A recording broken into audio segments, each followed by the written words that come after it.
Could an iPad Pro replace a laptop? Is an iPad Pro worth it for students? And what are the positives and negatives of an iPad Pro with an Apple Pencil? Hi, my name is Oli, and if you don't know me, I'm a Year 12 student studying in the UK, hoping to apply to medicine. So just to provide you with a little bit of background info about what kind of setup I use, I have an iPad Pro 12.9 inch, 256 gigabytes, and it's only Wi-Fi. I don't have the cellular option. I also have the second generation Apple Pencil and the Magic Keyboard with Russian and English keyboard. Also, it's important to note that it's really specific to my level of study and my area of study, so it may not be useful for a Year 8 student, but it also may not be useful for a history student because there's not as much diagrams and writing to do for a subject like history.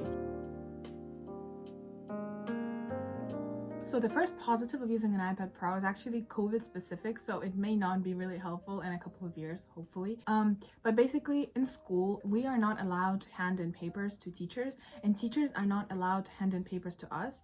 So basically what happens is they send a worksheet, and if you do not have an iPad Pro or some kind of Surface Pro type of thing, you have to print out the sheet, you have to annotate it with your own pen, then you take a photo and then you send it to the teacher, and that can be quite a lot of things that you have to do. And with an iPad, it just simplifies it a little bit and saves you quite a lot of time because you can literally just download the document that the teacher sent to you, annotate it directly on your iPad, and then send it over. The second positive thing is that an Apple Pencil actually feels like a normal pen. And if you get a screen protector, which I also forgot to mention, I do have a screen protector. It's a paper-like screen protector. It actually does feel like you're writing on paper. So I barely use any paper anymore. And that isn't only good for the environment because I'm literally going paper-free, but it's also so good. Instead of having to bring around massive folders with a lot of papers in it, a lot of diagrams and things that I don't actually even need in there, I can literally just bring around my iPad and the textbook for the lessons. And particularly for subjects like biology, but I'm sure at any subject in A-level there's a lot of content that you have to learn, and you have stacks and stacks of papers, booklets, diagrams, graphs, and all of this stuff is normally in a folder, but here it's all on my iPad and everything is just carried around with me, and it's just so much easier for school because I don't have to carry around these massive folders. And it's so easy to find stuff as well, because if I know that I need a worksheet, because all of my notes are structured in GoodNotes in folders, if I know that I need that worksheet, I can literally just search structure of the heart and it will come up, and I don't need to flick through the entire folder. So the third positive, the third advantage of using an iPad is actually drawing annotations and stop motions and illustrations and posters. In my school, teachers try to mix up the teaching styles. So sometimes they say, okay, so you have to produce a poster about this, or you have to make a stop motion about phagocytosis.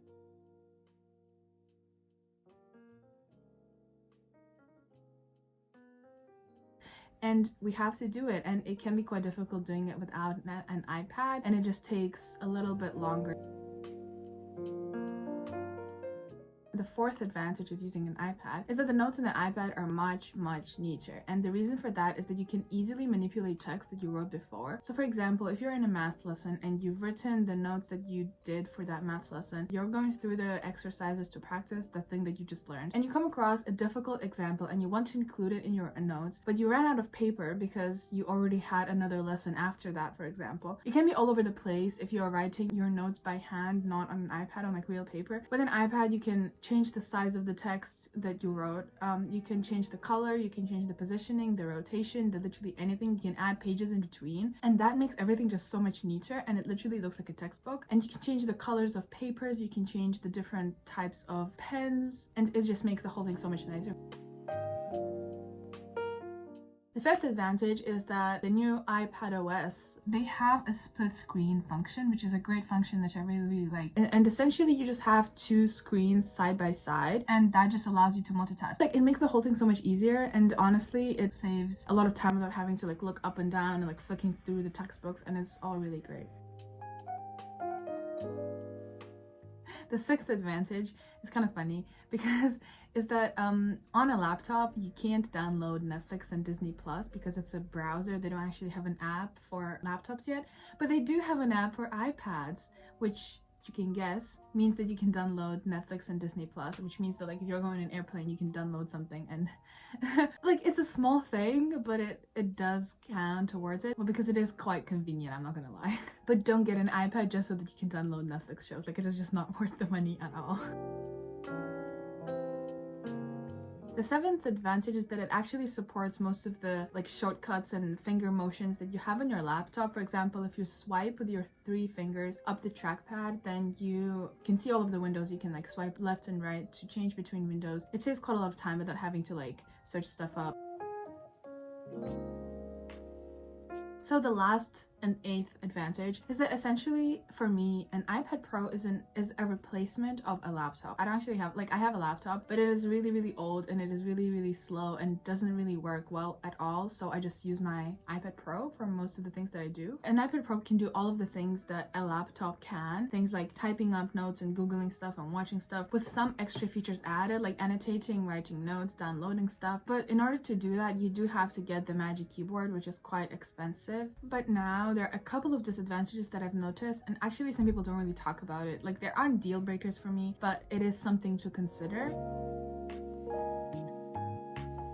The first disadvantage is that some of the apps on the iPads have different versions to what they are like on a laptop. For example, Word. You have Word on your laptop. You can get the app and everything works really well and you can like type and do stuff. But some of the more advanced features of Word that you may use on your laptop aren't actually available on your iPad, and it's called the iOS version. And the iOS version is slightly different. For example, I noticed that in the EPQ because when I was writing my EPQ, I have to do citations, and my supervisor told me that the Word has this feature where you can insert like the author, the year, the page and stuff, and it will automatically generate a citation for you, and then you can like manipulate it and make it into a bibliography or footnotes or whatever. But on the iOS you don't actually have that, which is not a big deal because I just use footnotes, but it would have been easier to use it on a desktop app, so that's just something to consider. It's also a really similar thing with Zoom. It does look a little bit different, and there are some things that you can't see. For example, like the details of the meeting you can't see. Important to note, when the iPad is in a horizontal position,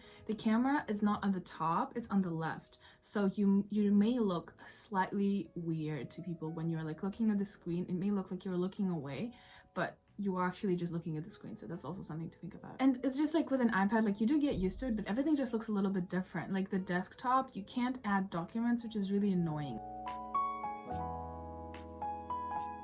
The second disadvantage is that on a Mac or a laptop, I know that you can download apps from Google. So it's like, for example, you can download Anki from Google directly. But here you can't download apps from Google. The only source of apps is appstore. For example, Anki again. On an iPad, it costs like £20, I think, while on Mac, you can download it for free.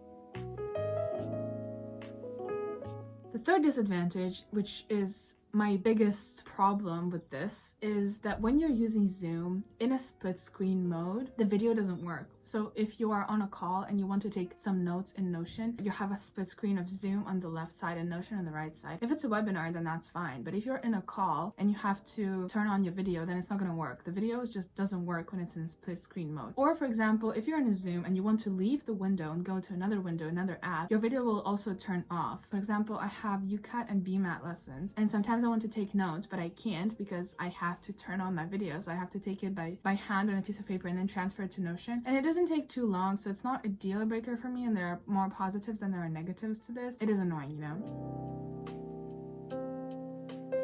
The third disadvantage actually comes from one of the advantages, and it's that you can only have 2 windows open at a time. Like, it's great that you can have 2, but you can't have more than 2. And I know that Apple has a feature where you can have like a quarter of the screen be a window, and it's like a slide over type of thing, and you can like swap and swipe between windows. And I've tried using that, but it just doesn't work. Like, it just doesn't stick with me. The problem is it comes on top of the window that you're on already, so that means that it covers a quarter of your already existing window.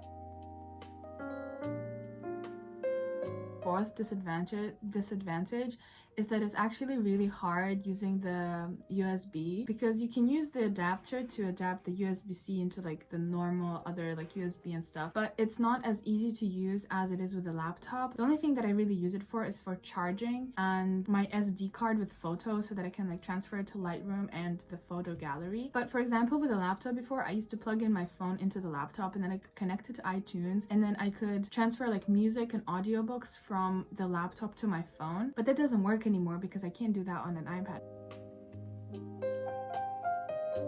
The fifth advantage is that if you get a Magic Keyboard, no other case will fit your iPad, and that's quite a big problem because I'll show you. Because the only way that the Apple Pencil sticks to the iPad is literally by magnet, so it's like